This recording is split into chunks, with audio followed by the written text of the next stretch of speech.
It's a new dawn, it's a new day, and today we're gonna talk about commuting.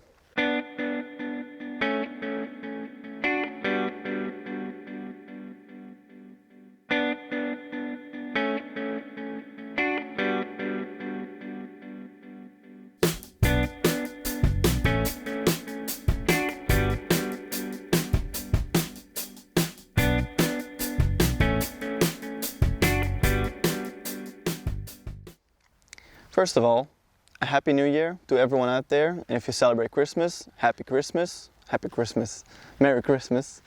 I'm wearing my Christmas sweater for the occasion, so yeah, I hope you have a great New Year. Let's hope it's gonna be less of a Corona year than 2020, but let's just not think about that. Today I want to talk about commuting on the CB500X.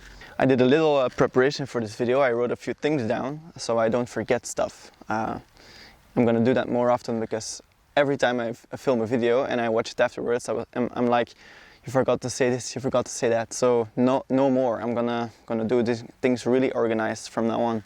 So this bike is really popular for people to commute on. It's a really street-orientated bike with some off-road capabilities, but mainly street-orientated. It's an adventure bike, so you're really high up. So yeah, people buy this kind of bike a lot for commuting, and I think it's a very good thing, and I'm going to explain why in a bit. Before I begin my explanation, well, I want to thank all the people for watching this video and for commenting this video and sharing my videos. I'm really happy with the growth of the channel, even though I just upload once a week now. So yeah, thank you to everyone. And also thank you to all the people that commented on the previous video, guessing the movie quote. Your comments are right here. At the end of this video, there's going to be another movie quote, like there is in every video. And if you guess that right, your comment will be in the next video. Okay, so what is the number one thing that I think that this bike makes for a great commuter, maybe even a perfect one, is the fuel consumption. Many people don't really talk about fuel consumption in reviews, but it's actually very important if you're commuting with the bike. So this bike takes up about 3.3 liters per 100 kilometers, which is about 30 kilometers per liter. And with its fuel capacity of 17.3 liters, you can ride for about 525 kilometers with it, which is really good actually. My commute is about 50 kilometers a day, so that makes for about 10 days of riding before I need to fill up. And if I fill up, it's like 20 euros for a full tank, which means I think I spend about 50-60 euros a month on gasoline for me to go to work, and that's not really much. I do have to say I don't ride the highway. I can choose to ride the highway, but I just choose not to because of the fuel consumption. It's way better. I think if you ride the highways, the fuel consumption is going to be like 3.5 liters per 100 kilometers. I also tested out how long the CBX can go for when in reserve. I filmed this little clip on my phone. I'm here on my way back to work, and I just tested out how far I can go with the tank. When you hit reserve, you can go for another 80 kilometers before you can feel the gas a little bit like giving out sometimes. I was riding and I felt a little pop when I was accelerating, and that I think is a signal that you have to stop and get gas. So yeah, I tested that out so you don't have to.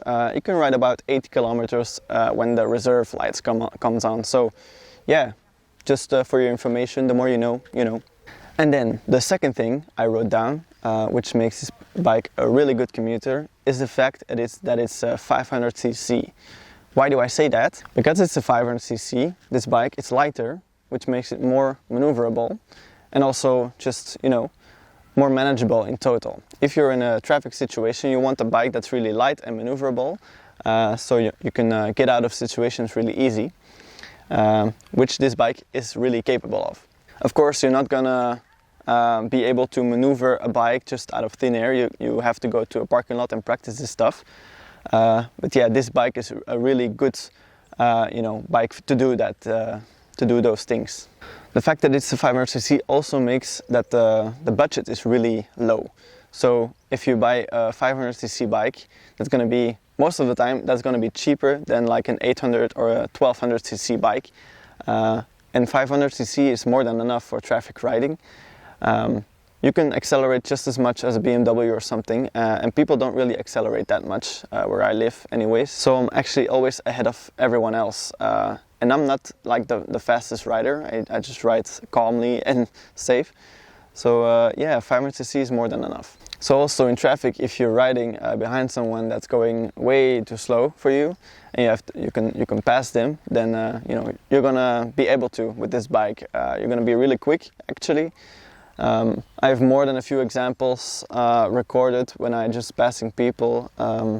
Yeah, it's people sometimes think, oh, is it gonna be able to? It's just a 500cc. It's going to be able to. Don't worry, it's gonna be fine. And the last thing about the 500cc topic, it makes for a cheaper insurance. So not only to buy the motorcycle, it's gonna be cheaper, but also the insurance is gonna be cheaper. I'm still a young guy, so my insurance is higher than like people who are like 40 years old, 50 years old. But it's really not that much. You're gonna spend a lot more on a higher cc bike or on a car, for example. So yeah, the insurance is also a benefit of buying a 500. So another benefit of this bike for commuting is the seating position. I already kind of mentioned this, but you know, you're really in the center of the bike. You're really in control of the bike when you sit there. You're also straight, so you can see high up above all the cars if you're a little bit, you know, on the taller side. Also your back is straight, which is important, I think. If you're riding each day to work, you want to be comfortable. And just in general, this is a comfortable bike for asphalt, for just tarmac roads. The suspension is great. So yeah, it's a really comfortable bike as well for this small commute things that you're gonna do. I can go on about benefits about this bike. I'm just gonna do a couple more. For example, maybe that's with every bike, not just this bike, but parking. If you're working in the city where there's a lot of the time not much parking to go around, a bike you're always gonna get some parking spots, even if it's between cars. Or where I live, it's perfectly legal to park it on the sidewalk if you're not in the way of people that walk there. So it's also free. I've also seen videos of people going in parking lots and they can just pass the barrier, so they don't even have to pay. I think a lot of the time you're gonna save some money because you don't have to pay with a motorcycle. Sometimes you do, but you know, most of the time you don't. But where I work, I have a separate parking just for motorcycles, and it's also with a roof over it, so I don't really have to worry about it. But I think a lot of people, you know, can benefit from it. Then one last thing I want to say about commuting, and it's not really about this bike, it's just bikes in general. If you ride a motorcycle to your work, you're just gonna feel more relaxed. You're gonna be more happy, I think. I enjoy riding the motorcycle to my work way better than the car. Also, when I arrive at work, people see me wearing the gear and they ask me questions. Oh, which bike do you ride? It's just always a fun conversation starter. So yeah, I just recommend for people to go with the motorcycle to work. Fair enough, the motorcycle is a really dangerous vehicle. You're always in a disadvantage when it comes to, you know, accidents. You're always going to be the one that's going to be the least protected, I guess. But if you ride really safe and really conservative and really defensive, well, I think you should be okay. What I also do is leave like 15 minutes before I actually have to leave, so I can really relax on the bike and I don't have to, you know, accelerate or have to hurry to my work. So I'm always relaxed on the bike even though I'm going to work. Another great point, if you're in the city and you work a 9 to 5, then you save a lot of time. I've seen some videos of people that work in the center of London. And I think if they go by car, they ride about 2 hours to their home, and with the motorcycle, it's like half an hour. So you know, you save a lot of time, even though you have to leave earlier and, you know, hustle with all the gear, which takes a bit of time. You're still gonna save time. For me, that's not really relevant because I don't really save time, but you know, I just do it because I enjoy it. And maybe some people remember me saying in my first review of this bike that I was going to use this bike for the sole purpose of fun. Well, commuting is not really classified as fun, I think. It's not like a vacation or some day trip or something. So why did I decide to do that? Well, I decided to do that because of the financial advantages. I save a lot of money because of riding the motorcycle to work, and because of that I just wasn't using my car anymore. So I also sold my car, which gave me a lot of extra money. Then I can use that for some other stuff. That's why I decided to do that. Alright, I think that's kind of it for this video. I think I didn't forget anything. Maybe later on I will think about stuff, but you just remind me in the comments if you have any questions or topics that I forgot. Okay, so I hope you enjoyed this video, and now guess this movie quote.